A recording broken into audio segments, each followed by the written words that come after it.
नमस्कार, स्वागत है आपका बुलेटिन में। मैं हूं आपके साथ विशाल। खबरों का रुख करेंगे, उससे पहले नजर डालते इस वक्त की सुर्खियों पर। दिल्ली हाईकोर्ट में रो पड़े बार काउंसिल के चेयरमैन, बोले वकीलों को ऑक्सीजन नहीं मिल रही तो वो मर जाएंगे और सोचा नहीं था कि ये दिन भी देखने पड़ेंगे।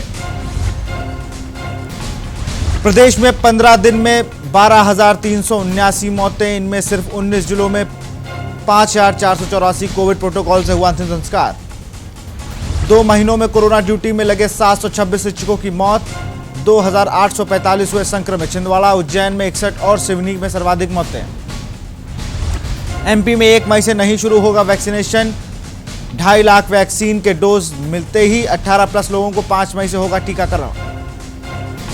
संक्रमण ने रोकी ट्रेन की रफ्तार, बड़ी संख्या में लोको पायलट हुए संक्रमित, यात्रा भी नहीं मिल रहे, 10 ट्रेनों का संचालन बंद। ग्वालियर में मैक्स केयर हॉस्पिटल में भर्ती मरीजों के नाम पर इशू कराए रेमडेसिविर ब्लैक में बेचे गए, इंटर पास संचालक और मेडिकल स्टोर संचालक गिरफ्तार। आप देख रहे हैं के न्यूज, खबरों का सारथी। बुलेटिन की शुरुआत करेंगे इस वक्त की बड़ी खबर से। बड़ी खबर आपको अशोकनगर से बता रहे हैं। जिले में कोरोना से एक और की मौत। बड़ी खबर आपको बता रहे हैं, मौत के बाद परिजनों का अस्पताल में हंगामा। जगत सिंह की हुई है मौत, कोरोना से मौत हुई है। क्षेत्रीय विधायक जसपाल सिंह पहुंचे जिला चिकित्सालय। अशोकनगर से आपको बता रहे हैं खबर, जहां पर एक और कोरोना संक्रमित की मौत हुई है।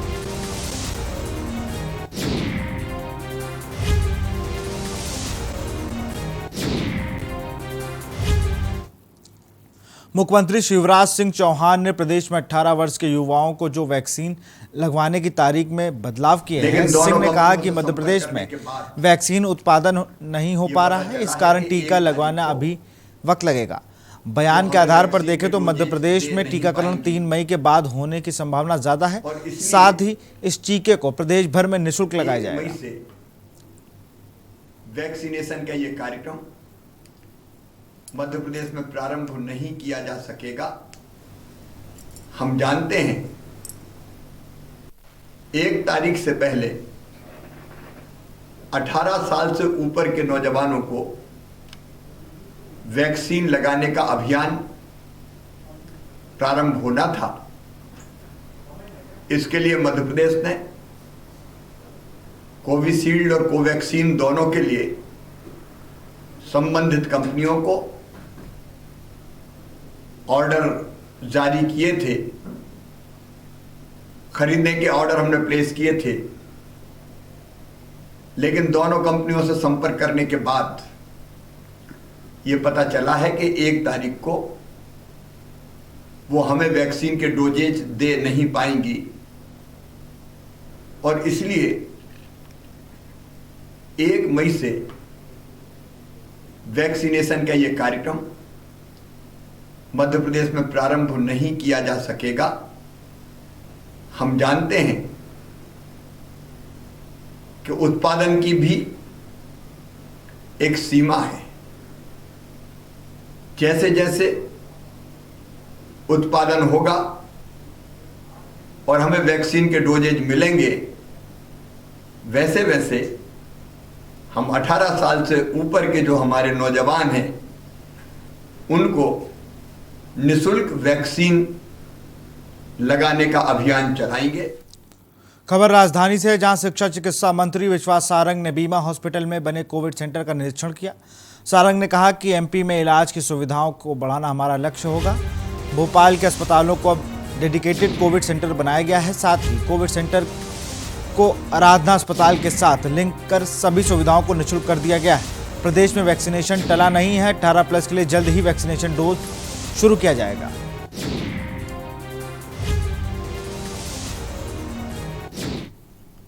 देश में हम लगातार माननीय मुख्यमंत्री जी के निर्देश पर अस्पतालों की सुविधाएं बढ़ाने और खासकर कोविड के इलाज के लिए बिस्तर बढ़ाने की जिस संरचना को लेकर आगे चल रहे हैं, उसमें आज भोपाल को एक बड़ी सौगात मिल रही है।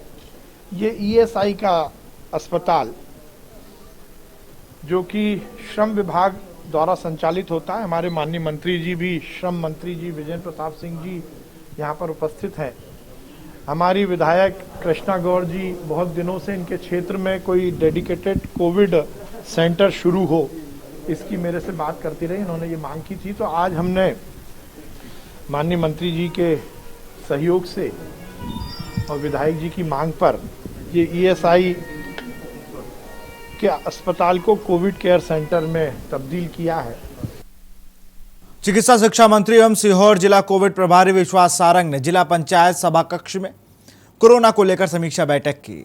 बैठक में सारंग ने जिले में कोरोना संक्रमण की स्थिति एवं उपचार की समीक्षा करते हुए कहा कि लोगों को तुरंत उपचार सुनिश्चित किया जाए। इसी के साथ उन्होंने शहरी एवं ग्रामीण क्षेत्रों में कोरोना की चेन तोड़ने की भी कोरोना कर्फ्यू का पालन करवाने के निर्देश भी दिए।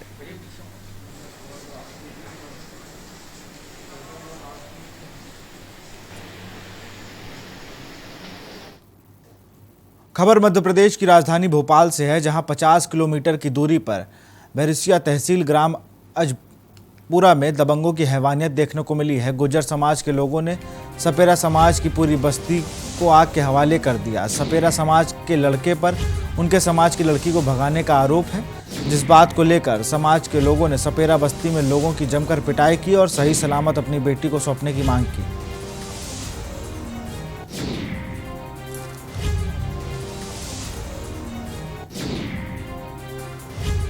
खबर आपको बता रहे हैं भोपाल से, जहां दबंगों ने सपेरा समाज की बस्ती को आग के हवाले कर दिया है। सपेरा समाज के एक लड़के ने गुर्जर समाज की एक लड़की को भगा कर ले गया था, जिससे आक्रोशित गुर्जर समाज के लोगों ने सपेरा बस्ती में जाकर उनकी बस्ती को आग के हवाले कर दिया है। खबर भोपाल से आपको बता रहे हैं।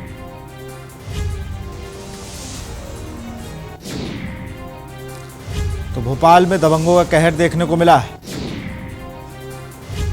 जहां पर आग के हवाले कर दिया गया है पूरी बस्ती को। दबंगों के हौसले इतने बुलंद हो गए हैं कि उनको पुलिस प्रशासन का कोई डर नहीं है। सपेरा समाज ने बस्ती में आग लगा दी गई।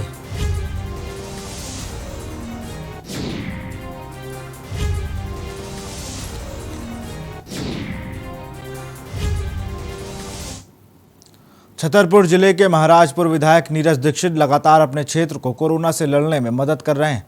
आपको बता दें कि महाराजपुर विधायक ने कोरोना उपचार में आने वाले कई उपकरण और दवाइयां सामुदायिक स्वास्थ्य केंद्र को दी हैं।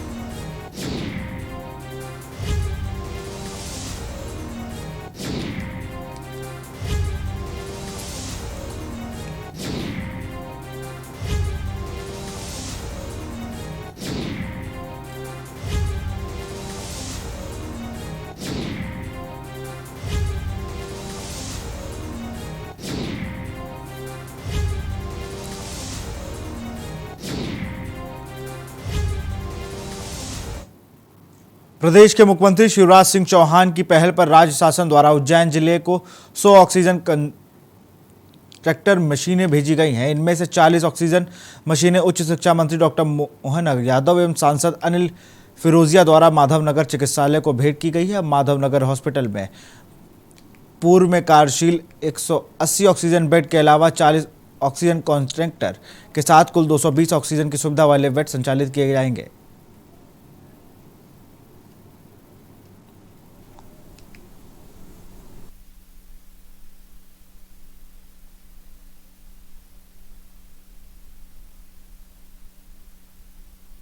देखिए, माधवनगर हॉस्पिटल ये हमारे लिए शहर की एक तरफ से पूरे जिले की का संभाग की जान है। यहाँ पे क्रिटिकल से क्रिटिकल स्थिति में मरीज आते हैं। ऐसे में लगभग आज की स्थिति में हमारे पास 180 बेड यहाँ कार्यरत थे जो ऑक्सीजन युक्त थे। ये 40 मशीन और दी है, इस हिसाब से 220 बेड हमारे ऑक्सीजन युक्त यहाँ चालू हो जाएंगे। अर्थात कहने का तात्पर्य है कि ये कुल लास्ट ईयर खाली 40 बेड से चालू होने वाला हॉस्पिटल आज 220 बेड की क्षमता के साथ चलने लगेगा। माननीय यशस्वी मुख्यमंत्री शिवराज सिंह जी चौहान, यशस्वी प्रधानमंत्री माननीय नरेंद्र मोदी जी लगातार प्रयास कर रहे हैं कि हमारे सारे संसाधन लगा करके वो सारी व्यवस्था खड़ी करें जिसके माध्यम से लाभ मिले। आज यहाँ के बाद बड़नगर, नागदा, खाचरोद और तराना, घटिया सभी दूर का आकलन कर रहे हैं कि जहाँ जहाँ भी आवश्यकता पड़ रही है हम वहाँ मशीनें पहुँचाने वाले हैं। और यहाँ से 20 मशीनें अभी बढ़ने ले जाके देने वाले हैं। इसी प्रकार से नागदा खाचड़ का असेसमेंट कर रहे हैं। कुल मिलाकर के ऑक्सीजन के बेड से युक्त जो मरीज आएगा उसकी पूरी चिंता करेंगे, और उसके उल्टे जो मरीज घर घर में है उनकी भी उसी प्रकार से चिंता कर रहे हैं। तो आज की स्थिति ये हो रही धीरे धीरे हमारी की पॉजिटिविटी दर तो हमारी घट रही है, लेकिन हमने अपनी ऑक्सीजन बेड, दवाई, इलाज व्यवस्था, इनके साथ साथ कल से राशन की व्यवस्था सब दूर होने वाली है। उसी प्रकार से कल से टीकाकरण का एक नया अभियान चलने वाला है। आज मैं सर्वप्रथम तो मध्य प्रदेश के यशस्वी मुख्यमंत्री शिवराज सिंह जी चौहान और प्रधानमंत्री जी को बहुत बहुत धन्यवाद दूंगा, जिन्होंने यहाँ उज्जैन में अभी 100 ऑक्सीजन कंसंट्रेटर भेजे हैं, जो उसमें हमने 40 माधवनगर अस्पताल जो कि उज्जैन जिले के हार्ट है अभी कोविड सेंटरों में, उसमें दिए हैं। अब यहाँ पे पहले 100 बिस्तर की व्यवस्था थी, अब 220 बेड मतलब 220 कोविड संक्रमित लोगों का इलाज यहाँ प्रारंभ हो जाएगा। और ये मशीन 10-10 लीटर वाली है जो सतत 24 घंटे चलती रहेगी, ये बंद नहीं होती है, इसलिए इसमें बहुत बढ़िया फैसिलिटी है। ये इससे ऑक्सीजन प्लांट की भी ज़रूरत नहीं, सीधे राहत दे देगी, मतलब एक मनुष्य को जीवन देने का काम करने वाली मशीन आज यहाँ आ गई है। और अभी हम 60 मशीन और तराना, बड़नगर, नागदा, खाचरोद में जा रहे हैं, वहाँ पे भी हम दे रहे हैं। हमने ये प्लानिंग करी है कि ग्रामीण के जो हमारे लोग हैं उनका वहीं पे इलाज हो जाए, वो शहर की ओर ना आए, उनको वहाँ पे सब फैसिलिटी मिल जाए, जिससे कि उनको असुविधा ना हो और उनका अच्छा से इलाज हो जाए। तो ये मशीन हम वहाँ भी देंगे। और भी मशीन आने वाली है, उसको भी हम सतत बांट रहे हैं। और ऑक्सीजन की जो बात आ रही थी कि किल्लत है, उसको भी हमने दूर कर दिया है। और वैक्सीन जो है, वैक्सीन भी पर्याप्त आने चालू हो जाएंगे 1 तारीख से। Corona killed Bharatiya Janata party और RSS द्वारा चलाया जा रहा अभियान है, जो गांव-गांव जाके जन जागरण कर रहे हैं कि सर्दी खांसी हो तो तुरंत दवाई ले, ये भी हम चालू कर। यहाँ रुकते एक छोटे से ब्रेक के लिए, जल्द हाजिर होंगे। आप देख रहे हैं के न्यूज, खबरों का सारथी। कोरोना वायरस का खतरा अभी टला नहीं है। आइए मेरे साथ आप संकल्प लें कि हम कोरोना से सावधान रहेंगे और अपने साथियों को भी इससे सावधान रखेंगे। आप भी इस घातक विषाणु को रोकने संबंधी सभी आवश्यक सावधानियां बरतने का वचन दीजिए। वचन दीजिए कि सदैव मास्क पहनेंगे और दूसरों से कम 2 गज की दूरी बनाए रखेंगे और हाथों को साबुन और पानी से धोएंगे। वचन दीजिए कोविड-19 के लक्षण महसूस होने पर मैं तत्काल चिकित्सा सलाह लूंगा। कोविड-19 से जुड़े आचार व्यवहार का पालन करेंगे और दूसरों को भी ऐसा करने के लिए प्रोत्साहित करेंगे। विश्व का सबसे बड़ा वैक्सीनेशन अभियान हमारे देश में चल रहा है। ये वैक्सीन पूरी तरह सुरक्षित है। बारी आने पर इस वैक्सीन को आप जरूर लगाएं। टीका लगाने के बाद भी मास्क लगाना, वो 2 गज की दूरी रखना आवश्यक है। हम सब एक साथ मिलकर कोविड-19 के खिलाफ इस लड़ाई को जीतेंगे। दवाई भी, कड़ाई भी। जुबान के लिए उड़ चला गैरों की ज़मीं पर, खुशबू अपने पन की ढूंढता औरों की ज़मीं पर, मेरी माटी की ये जुबान,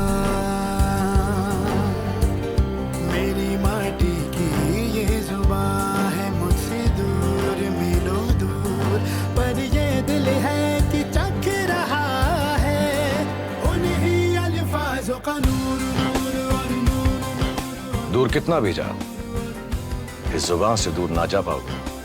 विमल, बोलो जुबान केसरी। आप देख रहे हैं के न्यूज, खबरों का सारथी। ब्रेक के बाद आपका स्वागत है और बड़ी खबर आपको रायपुर से बता रहे हैं। बड़ी खबर बता रहे हैं आपको, सीएम भूपेश बघेल का जनता को संदेश। कोरोना से बचाव, रोकथाम, टीकाकरण के संबंध में संदेश। प्रदेश की जनता को महत्वपूर्ण संदेश। सीएम भूपेश बघेल का जनता को संदेश। बड़ी खबर आपको बता रहे हैं रायपुर से, सीएम भूपेश बघेल का जनता को संदेश।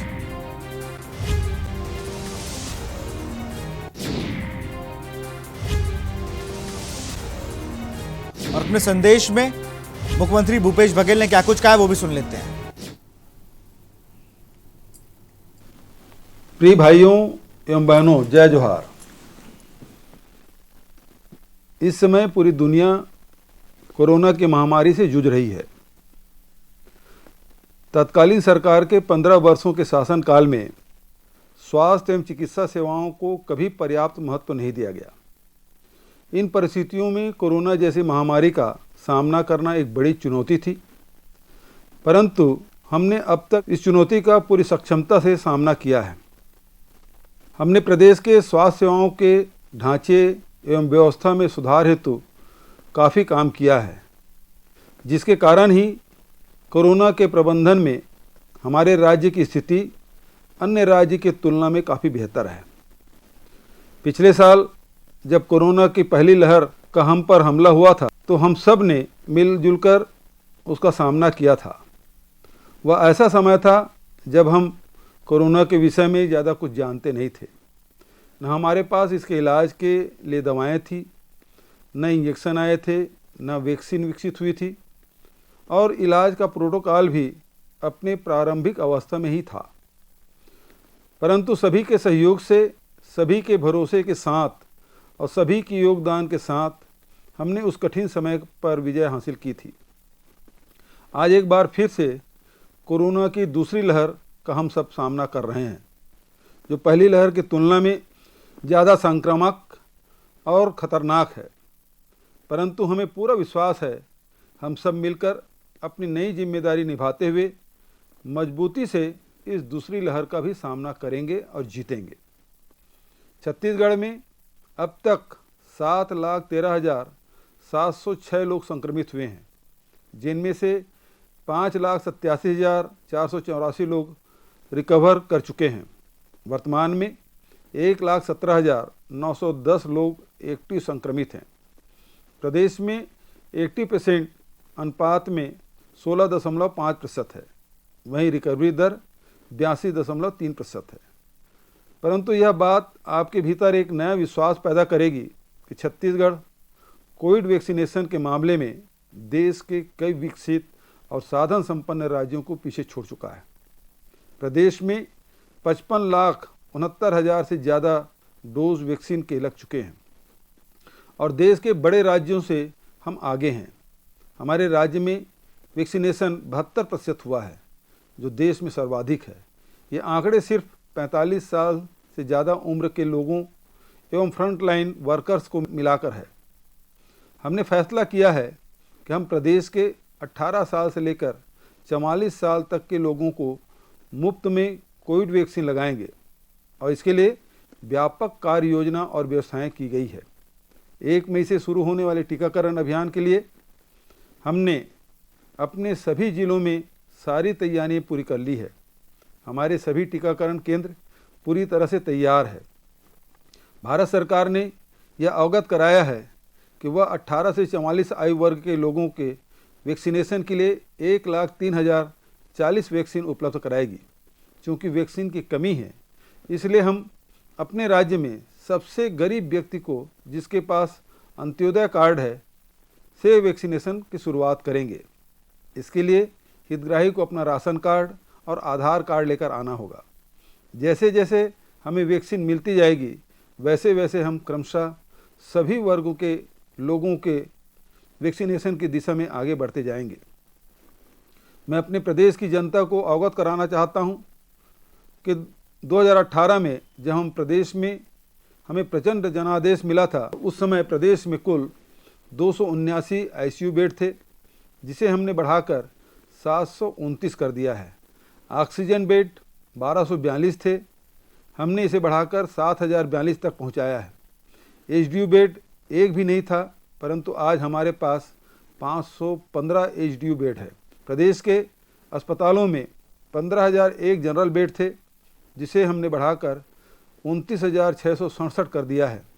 प्रदेश में 2018 के अंत में 204 वेंटिलेटर थे, जिसे हमने बढ़ाकर 593 कर दिया है।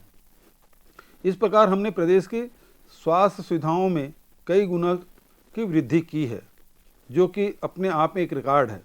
छत्तीसगढ़ में अब तक हम 71 लाख से अधिक कोविड टेस्ट कर चुके हैं। हम लगातार अपनी टेस्टिंग क्षमता बढ़ाने का प्रयास कर रहे हैं। हमने नए RT-PCR जांच लैबों की स्थापना की मंजूरी की प्रक्रिया भी प्रारंभ कर दी है। कोरोना प्रभावितों के लिए लैब टेस्ट और रियायती इलाज हेतु निजी अस्पतालों के लिए पैकेज निर्धारित किए हैं ताकि कमज़ोर आर्थिक स्थिति का व्यक्ति भी अपना इलाज व जांच करवा सके। दूसरी तरफ हमने प्रदेश में 296 नए डॉक्टर्स की भर्ती की है। प्रदेश में ऑक्सीजन की भी पर्याप्त उपलब्धता है, बल्कि छत्तीसगढ़ में सरप्लस ऑक्सीजन उपलब्ध है। हमने कोरोना की इस लड़ाई में फंड्स की कमी नहीं होने देने का संकल्प किया है। हमने इन 2 वर्षों में स्वास्थ्य बजट में 880 करोड़ रुपये, SDRF में इस साल 50 करोड़ रुपये का प्रावधान किया है। जनता ने बढ़ चढ़कर मुख्यमंत्री सहायता कोष में सहायता की है, जो सरकार पर जनता के अटूट भरोसे का परिचायक है। इस कोष से हमने अभी तक 73 करोड़ 53 लाख रुपये के कोविड के खिलाफ लड़ाई के लिए जिलों को जारी कर चुके हैं। इस प्रकार हम 1003 करोड़ 53 लाख रुपये अब तक के स्वास्थ्य क्षेत्र में लगा चुके हैं। वहीं अब भी मुख्यमंत्री सहायता कोष में 53 करोड़ 88 लाख रुपया जमा है। उनका उपयोग भी कोविड की लड़ाई में किया जाएगा। विभिन्न जिलों में कई संस्थाओं और लोगों ने मुक्त हस्त से मदद की है। विभिन्न विभागों के फंड्स, जिला खनिज न्यास के फंड के अलावा उद्योगों से CSR मद से भी सहायता का आश्वासन मिला है। हमने फैसला किया है मई और जून महीने का राशन लोगों को एक साथ दिया जाएगा। यह पूरी तरह से मुफ्त दिया जाएगा। जैसा कि आप जानते हैं कि हम 1 मई से 18 से 44 साल के 1 करोड़ 30 लाख लोगों को 2 करोड़ 60 लाख वैक्सीन डोज मुफ्त में लगाएंगे। 18 वर्ष से अधिक आयु के सभी लोगों को वैक्सीन लगवाने के लिए पंजीकरण करवाना होगा। ये पंजीकरण 28 अप्रैल से प्रारंभ हो गया है। चूँकि वैक्सीन निर्माता कंपनियां केंद्र की तुलना में राज्यों को अधिक दामों पर वैक्सीन उपलब्ध करा रही है, इसलिए हमें इसके लिए 800 करोड़ रुपये से अधिक का व्यय आएगा, जो करने के लिए हम कृत संकल्पित भी हैं। हमने 1 मई से वैक्सीन प्रारंभ करने के लिए 50 लाख डोज वैक्सीन का ऑर्डर भी दिया है, जिसमें 25 लाख डोज सीरम इंस्टीट्यूट को और 25 लाख डोज भारत बायोटेक को ऑर्डर किया है। ऐसी आपदा के काल में भी लोग स्वयं होकर सरकार के साथ आ रहे हैं और एक दूसरे की मदद का हाथ बढ़ाना चाहते हैं। जो कोई भी अपना जितना भी आर्थिक योगदान कोविड के विरुद्ध इस लड़ाई में करना चाहता है, वह स्वेच्छा से मुख्यमंत्री सहायता कोष में अपना अंशदान कर सकता है। यह पूरी की पूरी राशि सिर्फ और सिर्फ कोरोना के खिलाफ संघर्ष में ही व्यय की जा रही है। छत्तीसगढ़ की जनता का स्वाभिमान ही उन्हें सबले बढ़िया बनाता है। यह हम जानते हैं। जनता का छोटे से छोटा योगदान भी हमारे लिए अत्यंत सम्मान का विषय है, जो हमारे आपसी भातृत्व के जुड़ाव को और मजबूत करेगा। आप सभी से फिर से करबद्ध निवेदन है कि कोरोना से जुड़ी सभी सावधानियां का पालन करें, भीड़ से बचें, सोशल डिस्टेंसिंग का पालन करें, मास्क पहनें, हैंड वॉश और सैनिटाइजर का प्रयोग करें। किसी भी प्रकार के अफवाह या नकारात्मक दुष्प्रचार से प्रभावित न हों। सभी से अपील है कि अपना वैक्सीन डोज अवश्य लगवाएं, स्वयं सुरक्षित हों और दूसरों को भी सुरक्षित करें। आशा और विश्वास बनाए रखें। हम सब मिलजुल कर बहुत जल्दी इस कोविड संकट से पार जरूर होंगे। जय हिंद, जय छत्तीसगढ़। यहाँ रुकते एक छोटे से ब्रेक के लिए, जल्द हाजिर होंगे। आप देख रहे हैं के न्यूज, खबरों का सारथी।